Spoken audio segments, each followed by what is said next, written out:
Hello and welcome to History Through Question. Today's topic is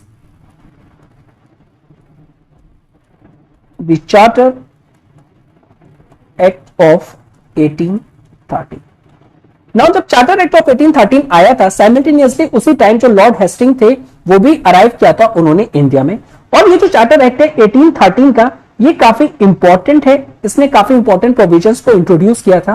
even ये 1973 जो हमने earlier lecture में discuss किया था उस एक्ट से भी काफी इंपॉर्टेंट है बिकॉज ऑफ इट्स प्रोविजन। ठीक है, तो सबसे पहले इसने क्या किया था ऐसा, तो सबसे पहले इसने जो कंपनी की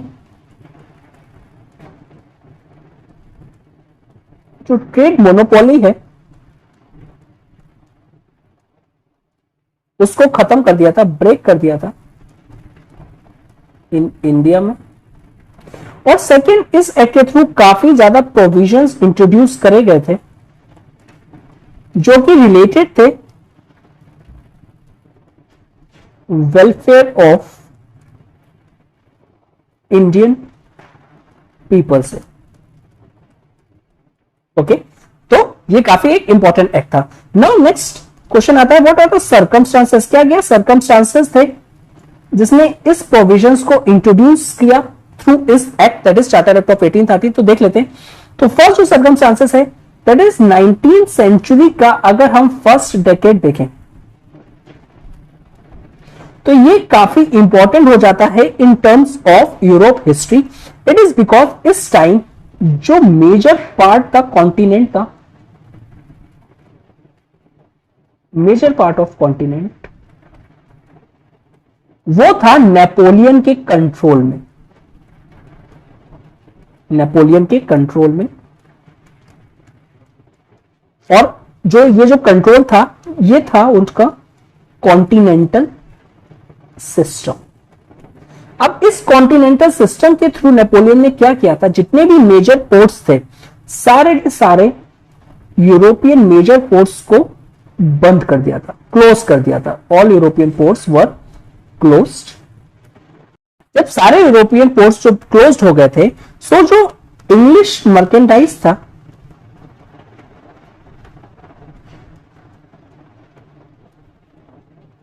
और जो इंग्लिश मर्चेंट्स और जो ट्रेडर्स थे उनको काफी ज्यादा लॉस हो रहा था। ठीक है, तो इंग्लिश मर्चेंट्स ने स्टार्ट किया एक्सप्लोर करना न्यू एरियाज कि वो कंपनसेट कर पाए अपने लॉस के लिए, बिकॉज सारे जो यूरोपियन पोर्ट से बंद हो गए थे, अब ट्रेड हो नहीं रहा था। और उनको ये भी पता था जो इंडिया जो है वो एक आपका फ्लोरिशिंग मार्केट है और जो कंपनी है वहां पे ट्रेड मोनोपोली उसने स्टैब्लिश कर रखी है और वो काफी ज्यादा ह्यूज प्रॉफिट गेन कर रही है। ओके, तो वो कॉन्टिन्यूसली बेसिकली पार्लियामेंट में ये बात कहते थे कि हमें भी फ्रीडम दी जाए कि हम भी ट्रेड कर सके इंडिया पे और कंपनी की जो मोनोपोली है उसको ब्रेक किया जाए ना। ये जो एक्ट था 1813 उसने ये अपॉर्चुनिटी प्रोवाइड करवाई। ठीक है ना। अच्छा, जो ब्रिटिश रूल है उसको कुछ ना नेसेसरी कंडीशंस को इंश्योर करना था ना। नेसेसरी जो कंडीशंस थी दैट इज जो ब्रिटिश रूल की अगर हम बात करें, वो नेसेसरी कंडीशंस थी कि आपको इंश्योर करना है लॉ एंड ऑर्डर। अब ये लॉ एंड ऑर्डर क्यों इंश्योर करना है, सो दैट जो ब्रिटिश हैं वो कॉन्कर कर पाए इंडियन मार्केट्स में, इंडियन मार्केट्स में।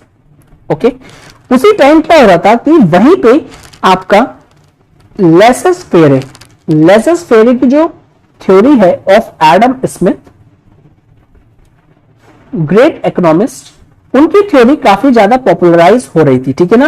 और इस थ्योरी के थ्रू ये कहा जाता है कि जो इकोनॉमिक डेवलपमेंट है किसी भी कंट्री का वो तभी होगा जब जो स्टेट है वो कोई भी इंटरफेरेंस नहीं करेगा economic enterprises of its individual. Simply अगर हम कहें तो ये क्या बात कर रहे हैं, फ्री ट्रेड की बात कर रहे हैं। No restrictions as such, free trade.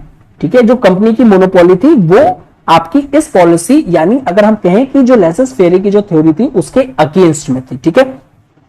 Okay, fourth point जो हम देखें, नेक्स्ट पॉइंट है हमारा कि जो कंपनी की जो मोनोपोली थी, कंपनी मोनोपोली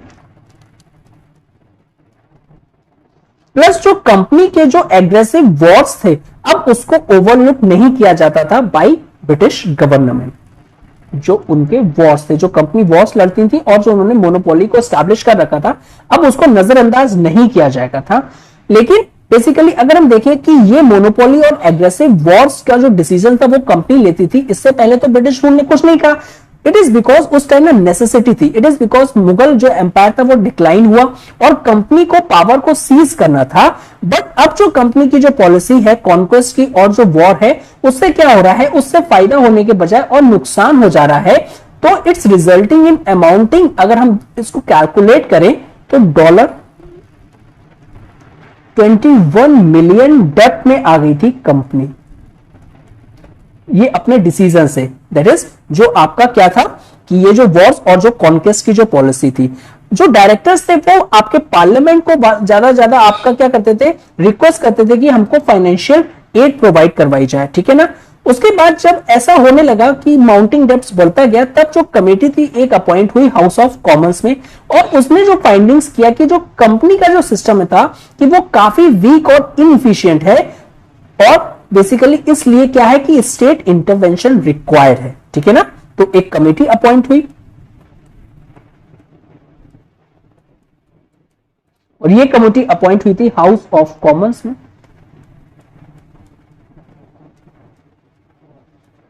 और इनने जो फाइंडिंग्स करी कि जो कंपनी का जो सिस्टम है वो बहुत ज्यादा वीक है एंड इनएफिशिएंट है, और इसलिए क्या है कि स्टेट इंटरवेंशन रिक्वायर्ड है, स्टेट इंटरवेंशन रिक्वायर्ड है। नेक्स्ट पॉइंट, नाउ जो रिलीजियस एंथुजियास्ट थे, religious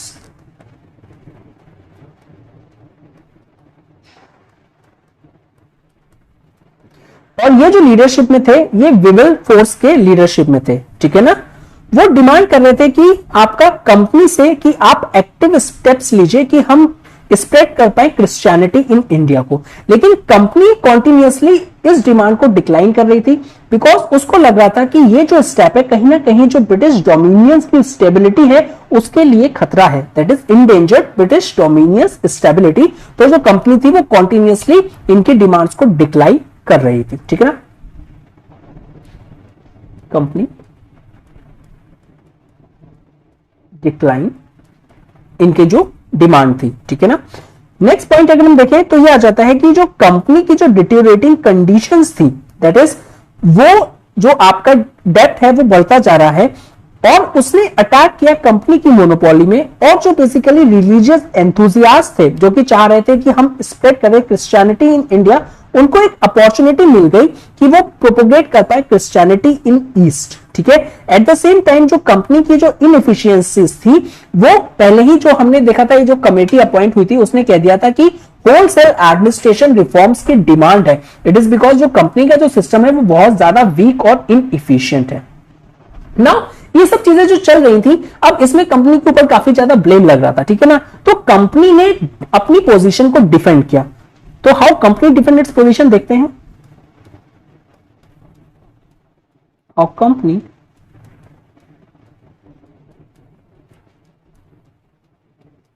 defend its position. Now company ने कहा कि जो इंडियन रेवेन्यू है,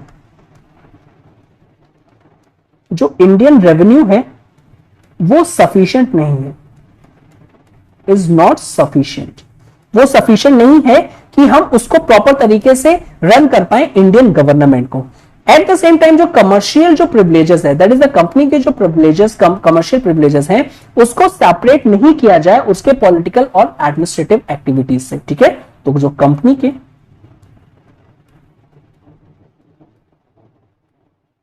कमर्शियल प्रिविलेज है उसको सेपरेट ना किया जाए फ्रॉम इट्स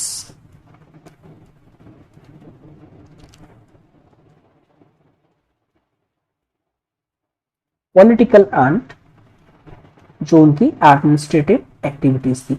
एक तो ये कह के कंपनी ने अपने आप को डिफेंड किया। अब दूसरा पॉइंट जो उन्होंने रखा कि कंपनी ने आर्ग्यू किया कि अगर आप जो ट्रेड है, ठीक है ना, कंपनी से अगर जो ट्रेड है और आप लेसेस फेरी की बात कर रहे हो, ये जो ट्रेड है आप अगर ओपन कर दोगे इंग्लिशमैन के लिए, तो अब क्या होगा, तो लार्ज नंबर, ये जो है ये लोग लार्ज नंबर से सेटल हो जाएंगे इन इंडिया में, बिकॉज इंडिया में ट्रेड करने के लिए ये लोग तो सेटल होंगे ना इंडिया में। अब ये जो सर सेटल जब होंगे इंडिया में, तो ये जो आपके जो ब्रिटिश मर्केंटाइज है, ये बिलोंग करता है आपका रूलिंग रेस का। रूलिंग रेस सिंपली जो वहां पे उस टाइम के हेड थे उनकी रेस का ये बिलोंग करता है। तो सिंपली ये जो लोग हैं इनको हम कंट्रोल नहीं कर सकते, तो ये लोग नॉन कंट्रोलेबल हैं, ठीक है ना, इनको हम कंट्रोल नहीं कर सकते। लेकिन सिर्फ और सिर्फ ये जो आंसरेबल है ये किंग्स को आंसरेबल होंगे, इन किंग्स जो इनकी जो कोर्ट्स है उनको आंसरेबल होंगे जो कि प्रेसिडेंसी टाउन में है। ओके, तो काफी ज्यादा जब कंट्रोल करने में इनको डिफिकल्टी होगी, तो इनके लिए अगर इन्होंने कुछ आपकी कुछ प्रॉब्लमेटिक चीजें करी या कुछ मिस हैपनिंग करी, तो इनको जस्टिस करने के लिए काफी ज्यादा प्रॉब्लम होगा, ठीक है ना। और लेकिन इस आर्गुमेंट को करने के लिए कंपनी को कुछ विटनेसेस चाहिए थे, ठीक है, जो कि बिलोंग करने चाहिए थे कुछ डिस्टिंग्विश्ड पर्संस। तो कंपनी को काफी सपोर्ट किया उस टाइम वेरेन हॉस्टिंग ने, ठीक है, कॉलोनल मेलकॉलम ने,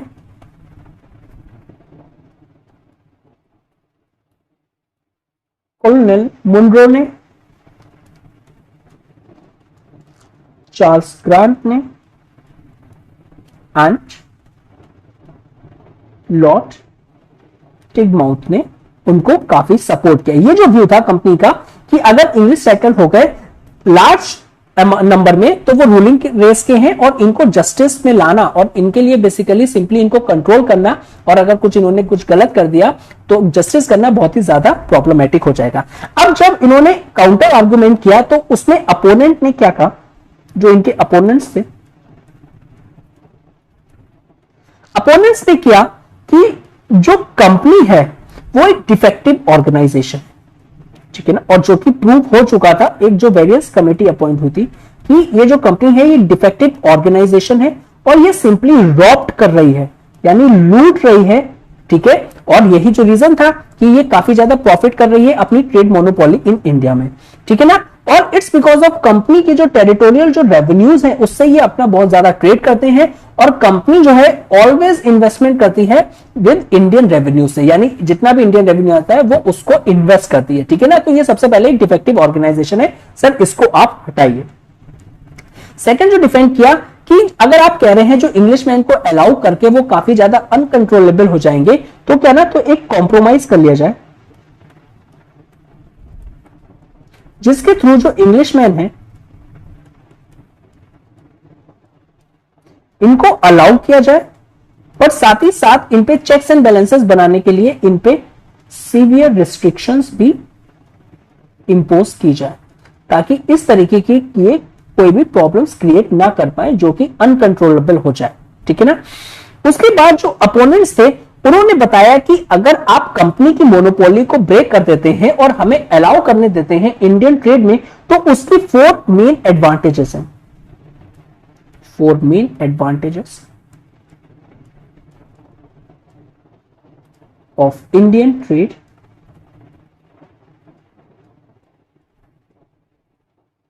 अब वो 4 कौन कौन सी हैं? ए है कि ये प्रिवेंट करेगा अदर कंट्रीज को एंटर करने में इन इंडियन मार्केट, ठीक है ना, Indian trade. First is that is prevent other countries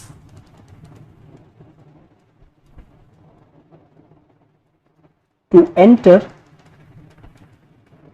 in Indian trade. जब अदर कंट्रीज इंडियन ट्रेड में एंटर नहीं कर पाएंगी तो सारा का सारा प्रॉफिट किसका? इंग्लिशमैन का, और सिंपली किसका? आपका ब्रिटिश गवर्नमेंट का। ओके, जो ब्रिटिश इंडिया है, अब इसी से हो जाएगा क्या कि इसी से सेकंड पॉइंट निकल के आएगा, जो ब्रिटिश इंडिया है एंड इसका जो कॉमर्स है, दैट इज जो ट्रेड है, वो क्या होगा? वो आपका ग्रेटली फ्लरिश करेगा, बहुत ज्यादा आपका प्रॉफिटेबल रहेगा ये। Third point that is a C. अब क्या है, अगर हम देखें जो हमारा कॉस्ट ऑफ ट्रेड होता है, अभी जो वेयर हाउस है और जो ट्रांसपोर्ट का है जिससे हम इंडिया ट्रेड करते हैं, तो वो काफी हद तक क्या हो जाएगा, इसको अलाउ करने से वो रिड्यूस्ड हो जाएगा। तो जो कॉस्ट ऑफ ट्रेड है दैट इज वेयर हाउस हो गया, एंड जो ट्रांसपोर्ट का जो एक्सपेंसेस है वो क्या हो जाएंगे, वो काफी हद तक आपके रिड्यूस्ड हो जाएंगे। ठीक है ना। Last but not the least जो डी पॉइंट है वो कह रहा था कि जो इंग्लैंड है अब वो इंपोर्ट कर पाएगा large quantity of raw materials, large quantity of raw materials जो कि उस टाइम की बहुत ज्यादा नेसेसिटी थी, बिकॉज इंडस्ट्रियल रेवोल्यूशन आपका फुल कैसे, अगर हम कहें उसको आपका फुल स्पीड में था, और उसके लिए जो आपकी दो ब्रिटिश इंडस्ट्रीज थी, ठीक है ना, उनके लिए रॉ मटेरियल्स चाहिए था उनको फीड करने के लिए। तो ये हमारी जो इंडस्ट्रीज हैं उसके लिए आपका रॉ मटेरियल्स प्रोवाइड करवाएगा, जिससे हम फैक्ट्री मेड्स गुड्स बहुत ज्यादा क्वांटिटी में बना के एक्सपोर्ट कर पाएंगे। तो finally it's also benefited our trade. ठीक है। तो ये अपोनेंट्स ने 4 एडवांटेजेस बताए कि अगर हमें अलाउ किया जाता है इंडियन ट्रेड में तो ये सारी की सारी एडवांटेजेस होंगे। ठीक है। ओके नाउ, अच्छा, जो अपोनेंट्स आर्ग्यू कर रहे थे कि ये जो कंपनी की जो मोनोपोली है क्या वो एग्जैक्टली मोनोपोली थी या नहीं, तो थोड़ा इसको एनालाइज कर देते हैं नेक्स्ट स्लाइड में, और ये काफी इंटरेस्टिंग है। ठीक है ना। It's the most interesting points of this whole lecture. तो जो अपोनेंट्स कह रहे थे बार बार, ये जो कंपनी ने जो अपनी मोनोपोली बना रखी है ट्रेड में, क्या ये ट्रू है या रॉन्ग। ठीक है ना। इसको हम देखते हैं। ठीक है, एग्जामिन करते हैं। तो अगर हम देखें जो कंपनी की जो मोनोपोली थी ना वो खत्म हो गई थी, सीज टू एग्जिस्ट हो गई थी। सर क्यों सीज टू एग्जिस्ट हो गई थी? सर ऐसा कोई एक्ट भी नहीं आया था, ना ही ब्रिटिश गवर्नमेंट ने ऐसा कुछ किया था, ना ही कंपनी ने खुद अपनी मोनोपोली को एंड किया था। फिर कैसे? इट इज बिकॉज जो कंपनी के जो सर्वेंट्स थे, ठीक है ना, वो बहुत ज्यादा करप्शन करते थे, और ये तो एक प्रूवन फैक्ट है। इट इज बिकॉज इनरिस्पेक्टिव आपका मोनोपोली के बाद इंडियन रेवेन्यू भी आ रहा है, कॉन्टिन्यूसली आप क्या कर रहे हो, कॉन्केस्ट भी कर रहे हो, टेरिटरीज को एक्वायर भी कर रहे हो, लेकिन फिर भी आपके ऊपर डेप्ट बढ़ता जा रहा है। तो सर आप मुझे ये बताओ कि जो इतना ज्यादा पैसा आ रहा है वो जा कर है, इट इज बिकॉज जो कंपनी के जो सर्वेंट्स थे वो काफी ज्यादा करप्शन में और इलीगल एक्टिविटीज में इन्वॉल्व थे। ठीक है ना, करप्शन एंड इलीगल एक्टिविटीज करते थे। ठीक है ना। अब इट इज बिकॉज ये जो आपका कंपनी के सर्वेंट्स के पास करप्शन किया, इलीगल एक्टिविटीज, तो इनके पास क्या आ गया, बहुत ज्यादा कैपिटल आ गया। ठीक है ना। तो जब ये कैपिटल आ गया इनके कंपनी के सर्वेंट्स के पास, तो ये क्या करते थे, ये एडवांस दे देते थे और उनको एडवांस मनी कर देते थे और सिंपली दे देते थे अमेरिकन को, जो पोर्चुगीज थे, जो स्वीडिश थे, और हम सिंपल अगर कह सके जो भी अदर यूरोपियन मर्चेंट आता था, यूरोपियन मर्चेंट आता था।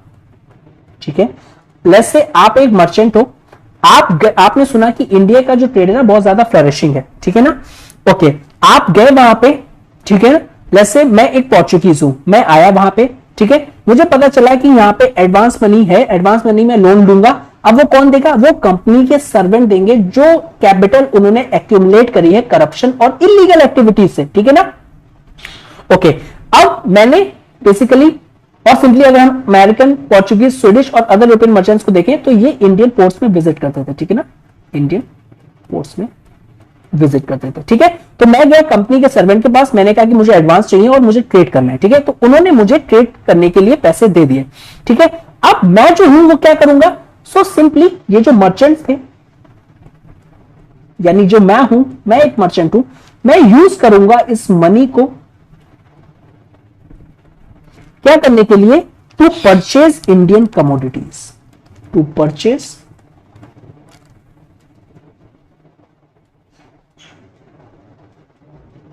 इंडियन कमोडिटीज, ठीक है, इंडियन कमोडिटीज को मैंने अब खरीद लिया, ठीक है ना। और ऑब्वियसली उस टाइम जो इंडियन कमोडिटीज की जो डिमांड थी ऑल ओवर वर्ल्ड में बहुत ज्यादा थी, ठीक है। अब क्या करूंगा मैं, अब मैं करूंगा बेसिकली चला जाऊंगा, सेल करूंगा to different European ports, to different European ports में मैं सेल करूंगा, ठीक है ना। अब वहां पे जो ये जो आपकी इंडियन कमोडिटीज है मैं उसको सोल्ड करूंगा, ठीक है ना।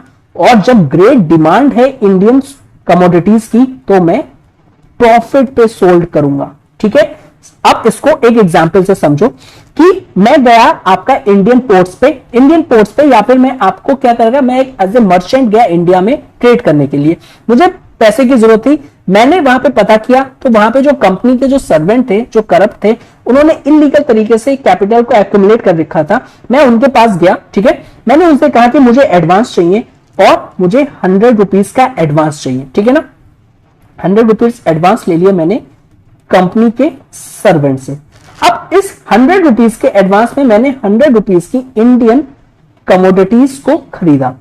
अब मैं गया, ठीक है ना, अब मैं गया वेरियस पोर्ट्स पे इस सामान को लेके और मैंने उसको काफी प्रॉफिट पे भेजा, लेट्स से 150 प्रॉफिट पे बेचा, 150 यानी 50 रुपीज का प्रॉफिट हुआ।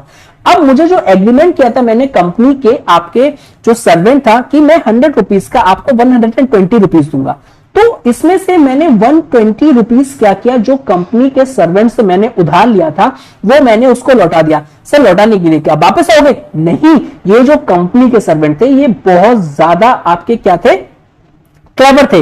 तो ये जो भी इनसे एडवांस लेता था तो ये अपना लंदन बैंक अकाउंट दे देते थे उनको कि लंदन बैंक अकाउंट नंबर, आप उसमें मेरे अकाउंट में 120 रुपीज जो भी एडवांस लिया है अलॉन्ग विद इंटरेस्ट आप उसमें जमा कर देंगे, ठीक है ना।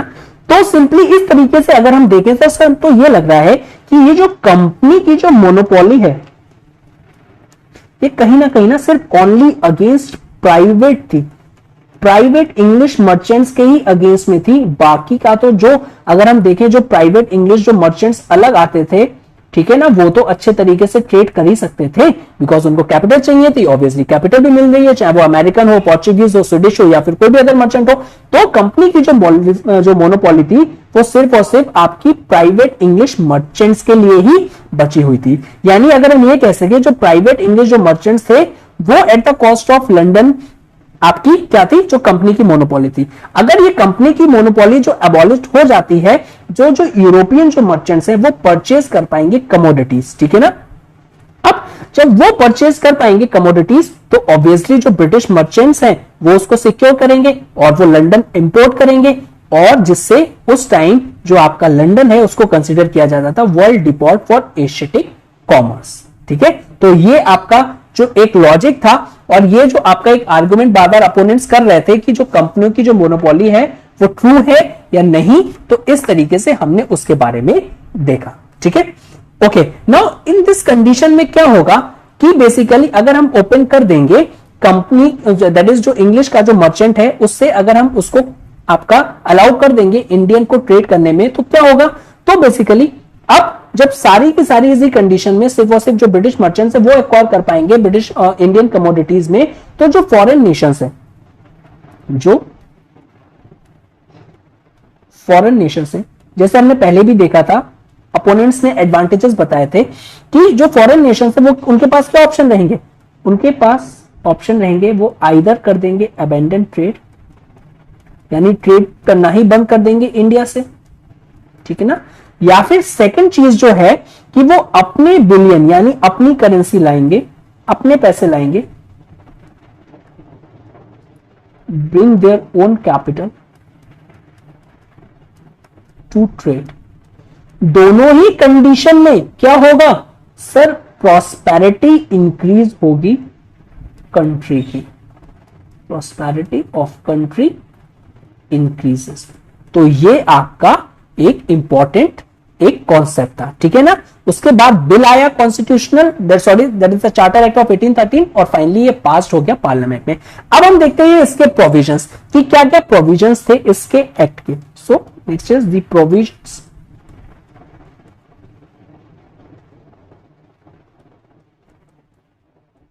Of the act, one by one करके इसके प्रोविजंस भी देखेंगे। तो फर्स्ट जो प्रोविजंस है, नाउ जो बोर्ड ऑफ कंट्रोल था उसकी जो पावर थी सुप्रिंटेंड करने की एंड डायरेक्ट करने की इंडियन अफेयर्स को,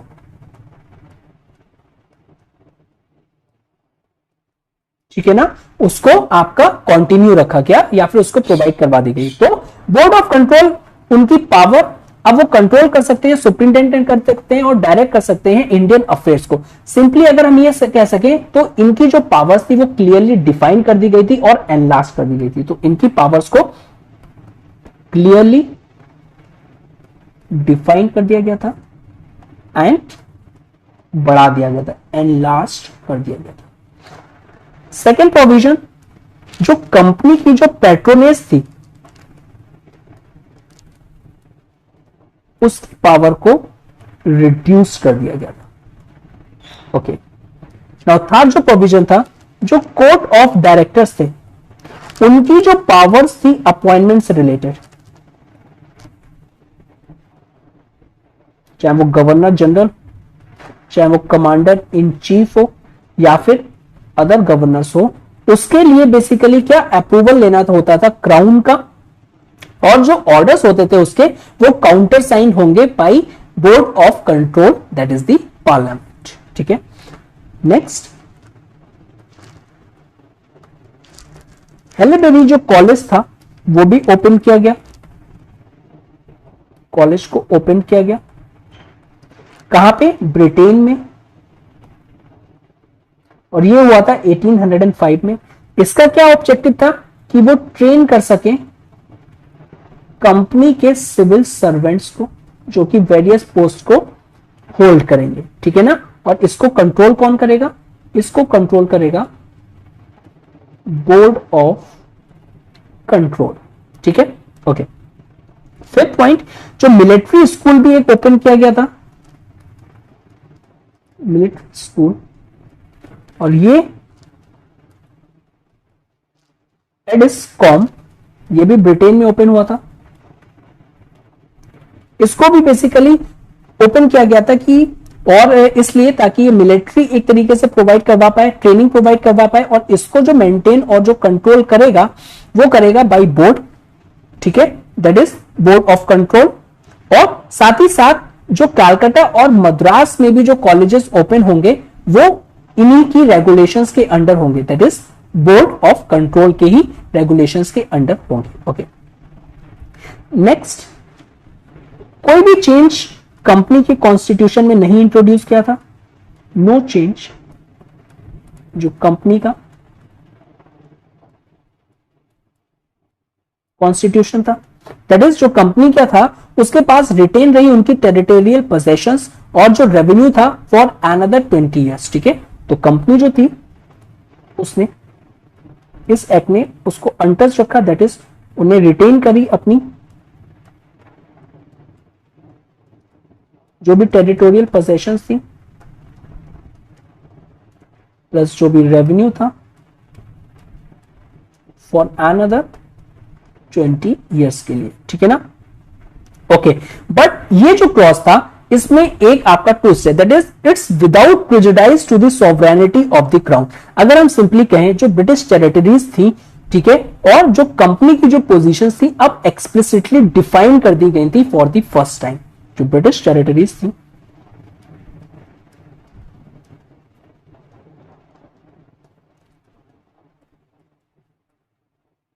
और जो कंपनी की जो पोजीशंस थी उसको क्लियरली एक्सप्लिसिटली अब क्या कर दिया गया है, अब डिफाइन कर दिया गया है, ठीक है ना, फॉर द फर्स्ट टाइम। इससे पहले ये नहीं हुआ था, तो चार्टर एक्ट ऑफ 1813 ने इसको प्रॉपर तरीके से डिफाइन कर दिया।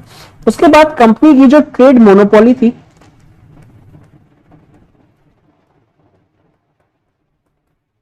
कंप्लीटली अबॉलिश कर दी, कंप्लीटली अबॉलिश्ड एक्सेप्ट चीनी और चाय में, that is except it's tea trade with China, इसको याद रख सकते हैं आप, चीनी चाय, ठीक है ना, फ्री ट्रेड विद चाइना को अलाउ किया, उसके बाकी सारी ट्रेड मोनोपोली जो थी उसको अबॉलिश कर दिया था। नेक्स्ट प्रोविजन दैट इज जो प्राइवेट इंग्लिश जो मर्चेंट्स थे, जो प्राइवेट इंग्लैंड के या जो इंग्लिश जो मर्चेंट्स थे उनको अलाउ कर दिया गया था कि वो आए और फ्रीली ट्रेड करें विद इंडिया में, बट उनके लिए ना कुछ एक एक्सेप्शन को इंट्रोड्यूस कर दिया गया था। हम बात कर रहे थे ना कॉम्प्रोमाइज कि कुछ ना सीवियर रिस्ट्रिक्शंस इंपोज किए जाए, तो वो जो एक्सेप्शन थी वो ये था कि कोई भी अगर प्राइवेट ट्रेडिंग वेसल अगर हम देखें तो वो कैरी नहीं कर सकती more than 400 tons of merchandise, उससे ज्यादा वो आपका कैरी नहीं कर सकती, not more than 400 tons of the merchandise, ठीक है। नेक्स्ट जो मिशनरीज थे उनको भी फुल फ्रीडम दे दी गई थी कि वो सेटल कर सकते हैं इंडिया में, ठीक है ना, उनको भी अलाउ कर दिया था, but after securing licence from director, लेकिन उसके लिए इनको क्या लाइसेंस चाहिए था फ्रॉम डायरेक्टर से। अगर डायरेक्टर्स रिफ्यूज कर देते हैं तो उस केस में इनको बोर्ड का आपका दैट इज लाइसेंस चाहिए था in order to avoid danger आपका हाईलाइटेड, जो कि कंपनी ने इसको हाईलाइट किया था, तो इसलिए आपके ये प्रोविजंस को इंट्रोड्यूस किया था। उसी के बाद इसी प्रोविजन अगर देखें तो फिर जो कंपनी थे उसमें उन्होंने अपॉइंट किया था 1 bishop at Calcutta along with उनके 3 सपोर्टर्स के साथ। इन मिशनरीज को आपका अलाउ कर दिया गया था। नेक्स्ट प्रोविजन है, अब जो कंपनी के जो शेयर होल्डर है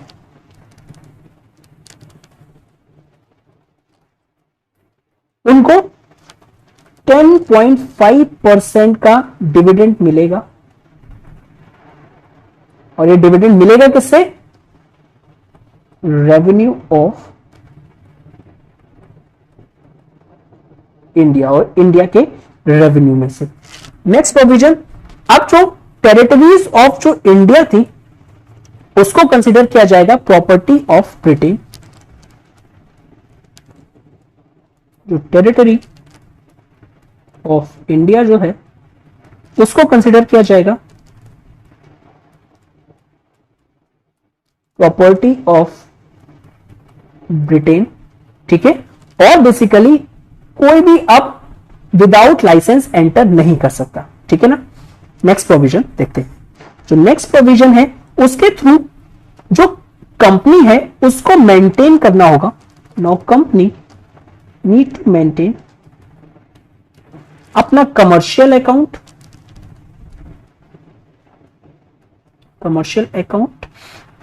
प्लस एक सेपरेट टेरिटोरियल अकाउंट, ठीक है ना। और जो इंडियन रेवेन्यू आएगा आपके पास, कंपनी से कहा गया जो इंडियन रेवेन्यू आपके पास कलेक्ट होगा उसको कैटेगराइज कर दिया गया था। दैट इज जो फर्स्ट कंसिडरेशन आप देंगे कंपनी वो देंगे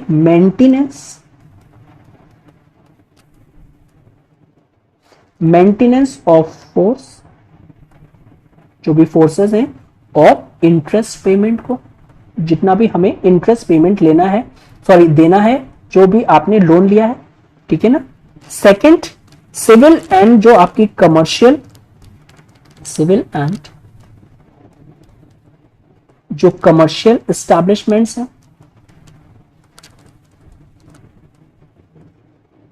ओके। थर्ड जो है that is charges on the revenue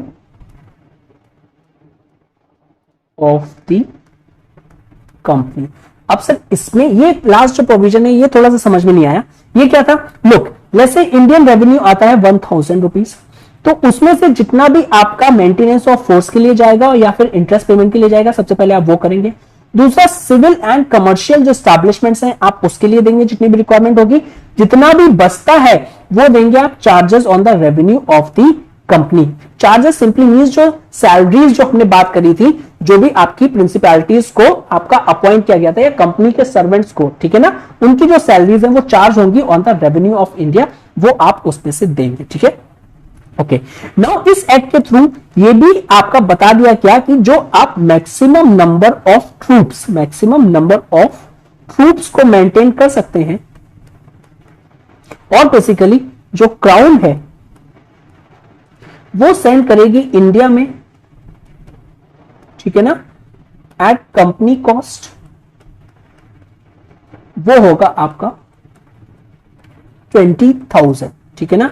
उसके बाद कंपनी जो मैक्सिमम रख सकती है वो 29,000 इंडियन ट्रूप्स रख सकती है, इंडियन ट्रूप्स। और ये जो इंडियन ट्रूप्स होंगे इनको सैलरी दी जाएगी इंडियन रेवेन्यू से, जो भी इंडियन रेवेन्यू आएगा उनमें से इनको सैलरी दी जाएगी। और ये जो 29,000 जो इंडियन ट्रूप्स कंपनी रख सकती है, इसमें आपका कंपनी ही को ही पावर दे दी गई थी कि वो वेरियस लॉज उनसे रिलेटेड, रेगुलेशंस एंड जो कोर्ट मार्शल है वो कंपनी ही करेगी, यानी कंपनी के पास इससे रिलेटेड पावर हो। ओके ना। नाउ इस एक्ट में एक बहुत ज्यादा इंपॉर्टेंट प्रोविजंस इंट्रोड्यूस किया गया था, जो कि था फॉर द फर्स्ट टाइम कि अगर हम देखें जो कंपनी थी, अब वो बेसिकली उसको क्या है, उसको ये रिक्वायर्ड था कि आपको 1 लाख रुपए पर ईयर रखना है फॉर एजुकेशन पर्पस, ठीक है ना। और उनको 3 कैटेगरीज में आपका डिवाइड किया गया। फर्स्ट जो था that is revival and improvement of literature. आप रिवाइवल के लिए और लिटरेचर के इंप्रूवमेंट के लिए इन रुपीस का यूज करेंगे, दैट इज जो आपने सेट असाइड रखे हैं 1 लाख। सेकेंड, आप एनकरेज करेंगे लर्न नेटिव्स ऑफ इंडिया को, जो पढ़े लिखे हैं उनको सपोर्ट करेंगे आप। और जो थर्ड था दैट इज इंट्रोड्यूस करेंगे और प्रमोशन करेंगे नॉलेज ऑफ साइंस, ठीक है ना, नॉलेज ऑफ साइंस को आप इंट्रोड्यूस करेंगे, ठीक है ना, among the inhabitants of British territories of India, ठीक है। ओके, नाउ जो रेगुलेशंस थी, जो regulations made by council of Madras, Bombay and Calcutta, अब उसको आपको ब्रिटिश पार्लियामेंट के बिफोर में रखना होगा, let before the British parliament of India. Okay, ठीक है। नेक्स्ट इसका सिग्निफिकेंस देख लेते हैं कि इस एक्ट का सिग्निफिकेंस क्या था। ये तो अभी सारे प्रोविजंस हमने देख लिए 1 बाय 1, अब इसका सिग्निफिकेंस देखते हैं। तो क्लियरली क्या किया था, हमें इस एक्ट के थ्रू विजिबल था कि जो क्राउन है उसकी क्लियरली सॉवरेनिटी एस्टैब्लिश हो गई थी ओवर कंपनी की जो टेरिटोरियल जो एक्विजिशन है इंडिया में। क्लियरली आपकी कंपनी की क्राउन की सॉवरेनिटी आ गई थी ओवर कंपनी की जो टेरिटोरियल एक्विजिशंस हैं इंडिया में। ओके, क्लियरली विजिबल है। दूसरा, जो बोर्ड ऑफ कंट्रोल की जो पावर्स हैं उनको बढ़ा दिया गया था, बिल्कुल सर। और जो कंपनी था, दैट इज जो कंपनी थी, उसको रिस्पॉन्सिबल बना दिया गया था to the crown, because sovereignty तो क्राउन की चलेगी ना, एंड ब्रिटिश पार्लियामेंट, ठीक है ना।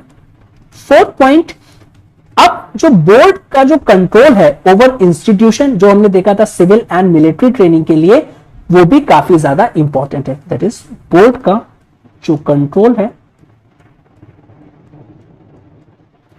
चाहे वो हो सिविल इंस्टीट्यूशन पे या फिर मिलिट्री इंस्टीट्यूशन पे, वो भी काफी ज्यादा सिग्निफिकेंट।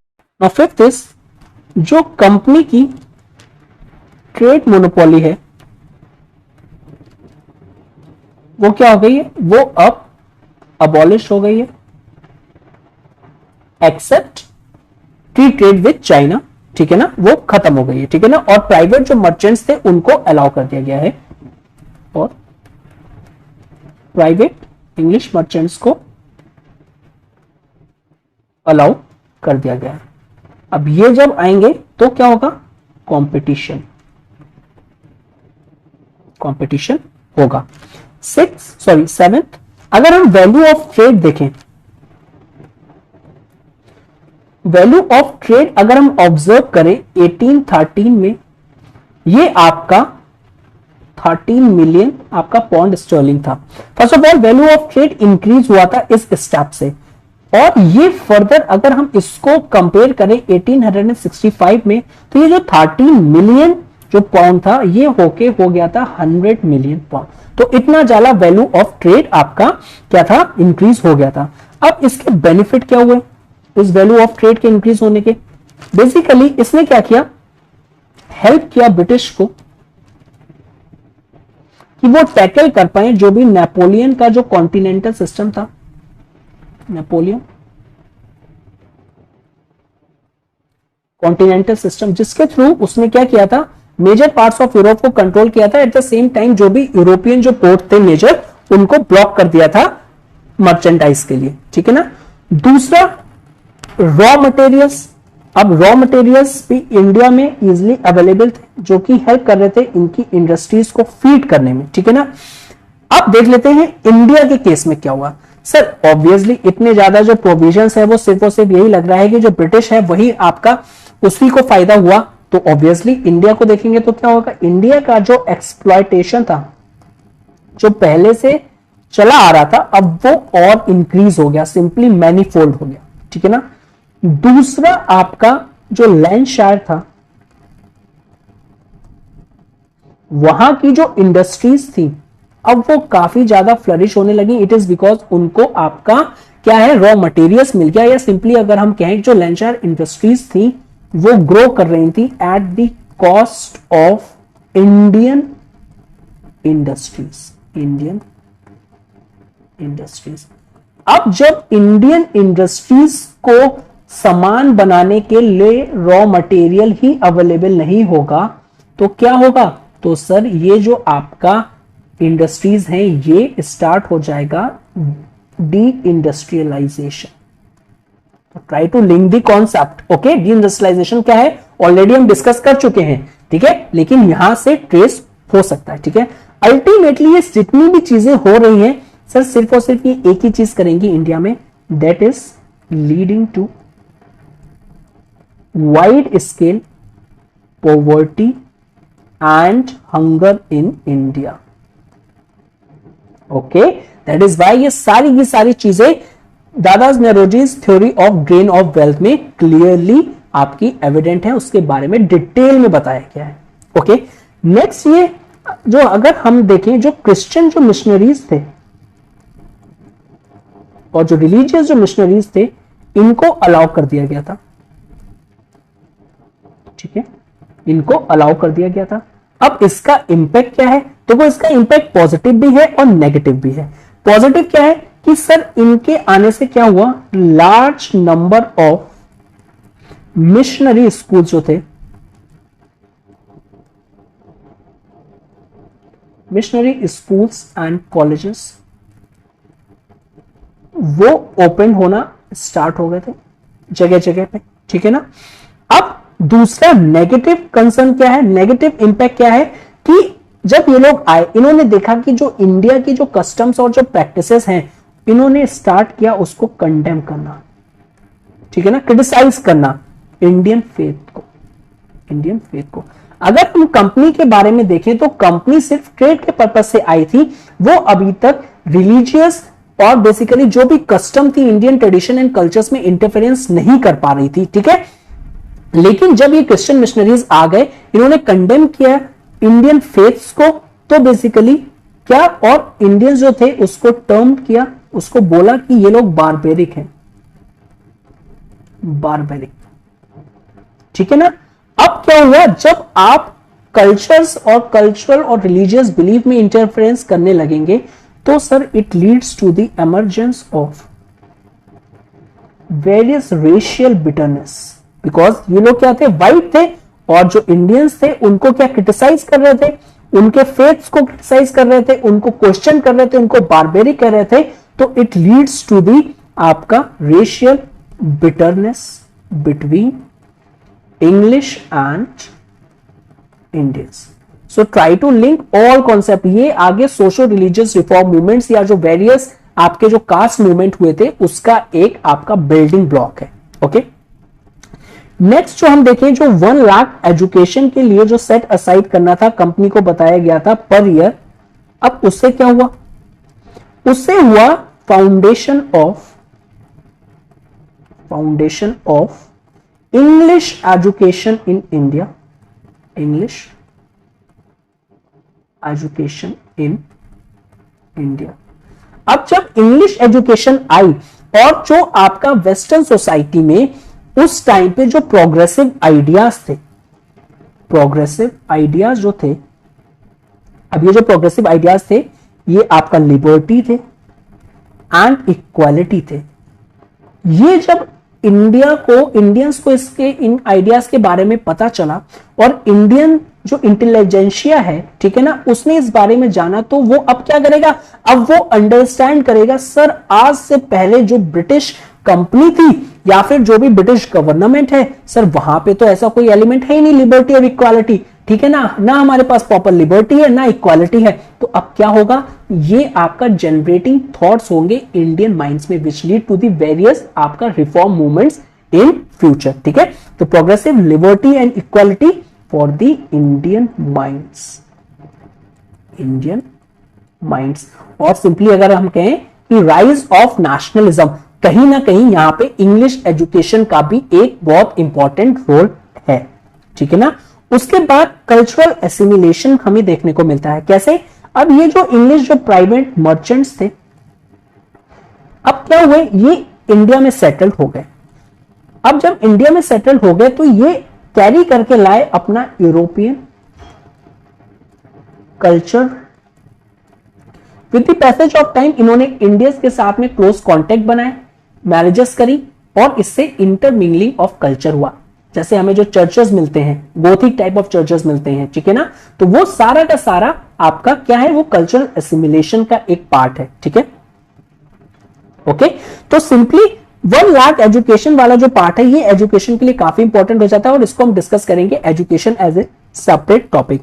तो अगर हम इसको एक स्टेटमेंट में इस दैट इज ये जो 1 लाख एजुकेशन वाला जो टॉपिक है और ये जो स्टेटमेंट है इसको समराइज करें, तो ये जो था ना, इस एक्ट के थ्रू आपकी स्टेट रिस्पॉन्सिबिलिटी आ गई थी, स्टेट रिस्पॉन्सिबिलिटी आ गई थी फॉर एजुकेशन की, कि अब ये स्टेट की रिस्पॉन्सिबिलिटी है कि वो एजुकेशन प्रोवाइड करवाए आपके इंडियंस नेटिव्स को। ठीक है ना, सो इस तरीके से हमने डिटेल्ड में 1813 का एक्ट डिस्कस किया।